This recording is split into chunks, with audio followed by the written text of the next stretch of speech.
on the stage. मराठवाड्यातले सुपुत्र परभणी जिल्ह्यातील पालमचे रहिवासी या छोट्याशा गावामधून आपले शिक्षण घेऊन एक समाज कार्य करत परभणी जिल्ह्यामध्ये आले.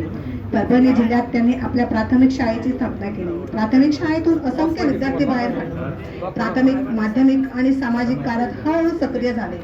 काही वर्षांनी त्यांनी स्वतःची समृद्धी अकॅडमी या NGOची स्थापना करून परभणी जिल्हा, हिंगोली जिल्हा, बीड जिल्हा, औरंगाबाद, जालना, नांदेड या शहरातील सामाजिक कार्याचे प्रसार समृद्धी अकॅडमीच्या माध्यमातून हळूहळू भीमराव हत्ती आंबिरे हे महाराष्ट्रात गाजत होते. भीमराव हत्ती आंबिरे समृद्धी अकॅडमी या NGOच्या अंतर्गत गोरगरिबांच्या मुला मुलींचे मंगल परिणाम लावले.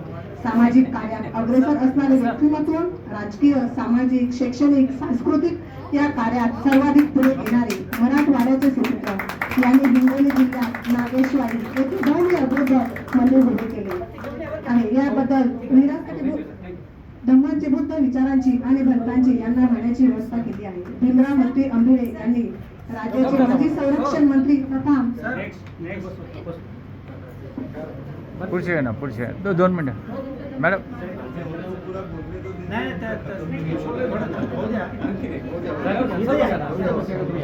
खाण्याची व्यवस्था केली. भीमराव हत्ती आंबिरे यांनी राज्याचे माजी संरक्षण मंत्री तथा महाराष्ट्राचे माजी मुख्यमंत्री, राष्ट्रवादी काँग्रेस पार्टीचे सर्वस्व शरदचंद्र पवार यांच्या अतिशय निकृष्ट विश्वासू असलेले व्यक्तिमत्व सामाजिक कार्यावर, राजकीय